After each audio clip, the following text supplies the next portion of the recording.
All right, hello everybody. This is Laura of Enerstructa, and welcome to our Wednesday Healthy Homes and Home Performance talk.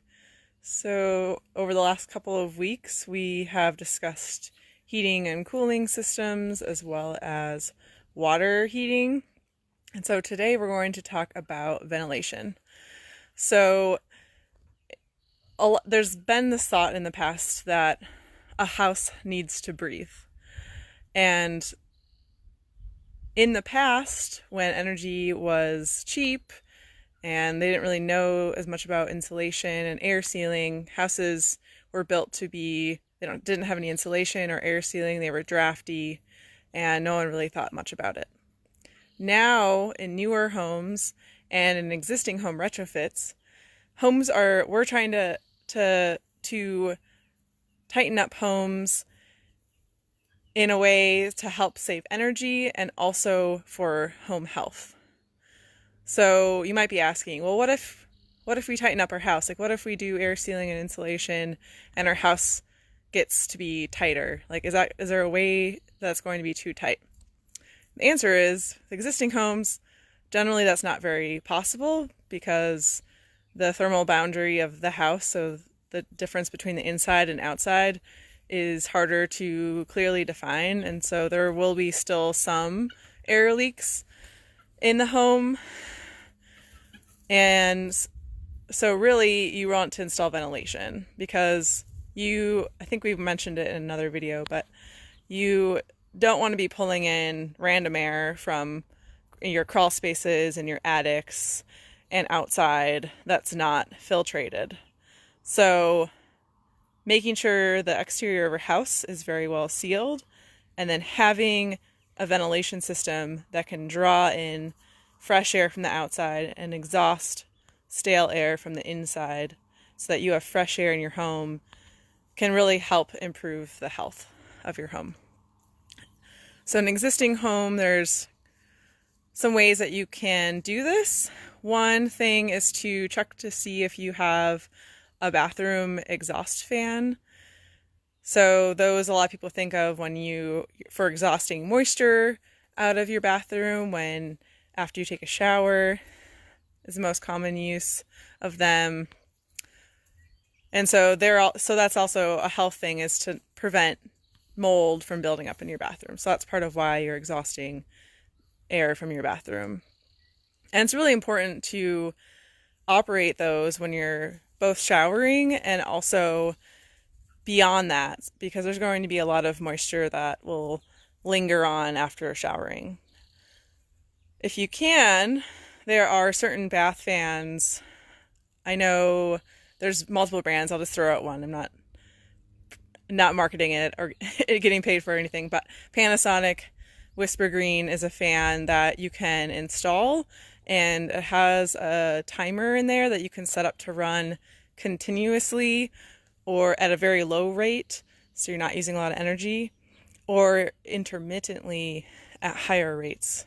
And so I'm seeing these types of fans being installed more in new construction, but also in retrofits where homes are getting air sealed and insulated. So from a building science perspective, you really want to consider the house as a system and look at doing retrofits that include some of these health and safety measures, that like installing ventilation if you're going to do insulation work in your home. Because if you just insulate your house and make it tighter, then you won't have that ventilation be able to come in, or fresh air be able to come into your house.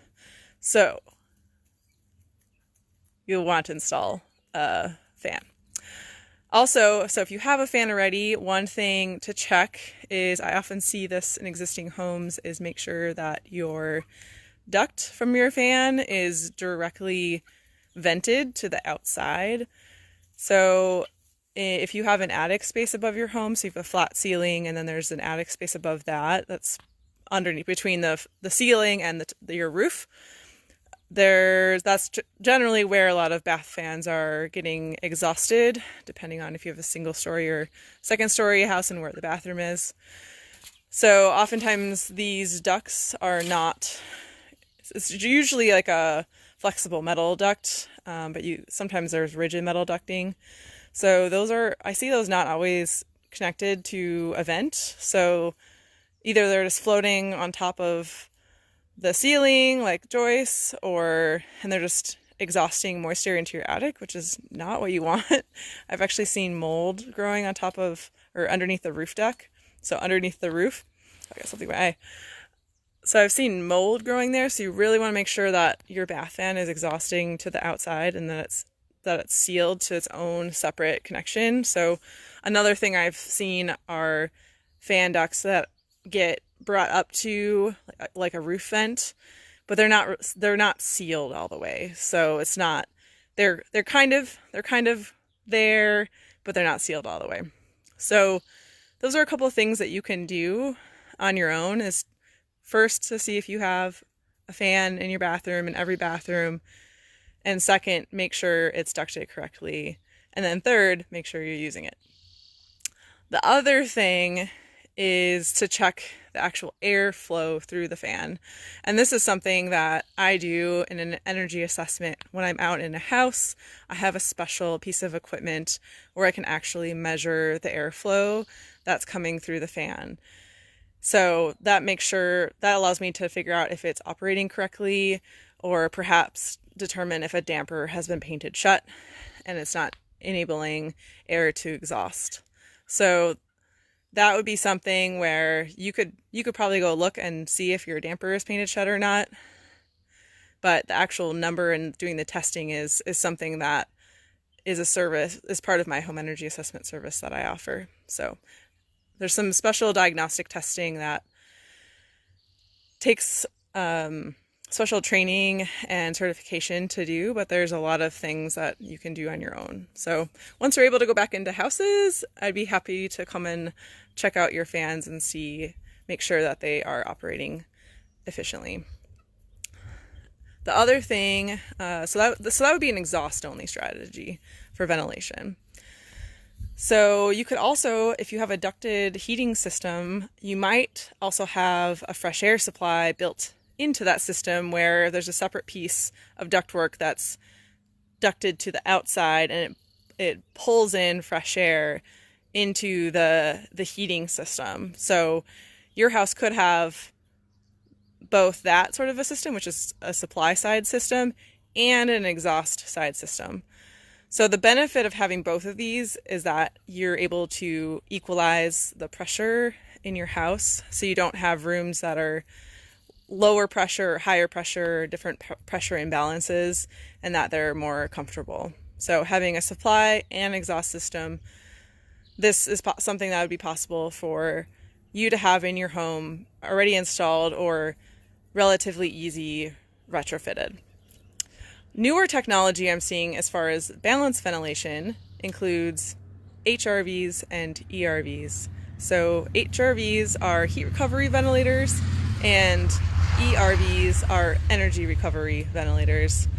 They're pretty much the same idea. The energy recovery ventilators also manage humidity. So in drier climates, they help you from exhausting all of the humidity out of the house and not recapturing some of that. So that can be good for drier climates to make sure that your houses aren't being too dry. Generally here in the Pacific Northwest, they recommend to use HRVs that are not keeping extra moisture in, especially west of the Cascades, because it's super rainy and damp conditions over there. I'm on the east side, so it's possible I could install an ERV over here and not have to worry too much, but I think we will be installing an HRV system. So I'm still doing research on that. So the way they work is they are your exhaust and supply system in one piece of equipment. So it's generally a ducted system. There are some direct through the wall systems, but generally it's a piece of an equipment. It has a heat exchanger core in it. So it has a duct to the outside that's pulling in fresh air, and a duct from the inside that's exhausting stale air. And in the middle of those, so they in this core, they form an X shape. And so that interior conditioned air is mixing, the temperature is mixing, not the actual air quality. So the temperature is mixing with the outside air. So on a colder day outside, the warm air from the inside some of that heat is able to be recaptured when you're pulling in the outside air. So it's getting tempered a little bit, so your heating system does not have to try to keep up as much with heating that new air that's coming in. So if you look at that separate supply and exhaust system I mentioned earlier with the ducting and your exhaust fan, when you're bringing in fresh air to your ducted system, then your furnace has to heat up that air, and all of your heated air is just going out your exhaust fan. So there are some efficiency losses in that system versus if you have an integrated heat recovery ventilator.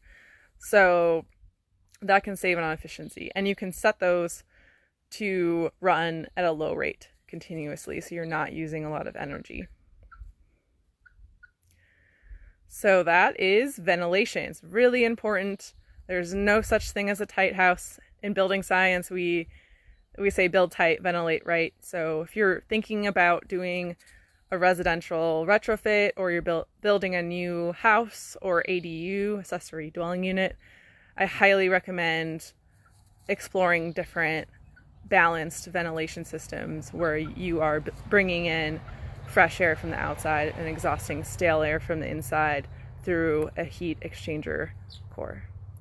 So yeah, thanks for listening. I have been listening. I got a scholarship to be on the Home Performance National Conference, and so today there has been some sessions about remote home energy assessments as a preliminary step to being out in person. So I'm exploring some ways of figuring out how I can offer that for you virtually. And so let me know if that's something you might be interested in. I'm definitely going to be looking for people to pilot that, especially here in the Gorge.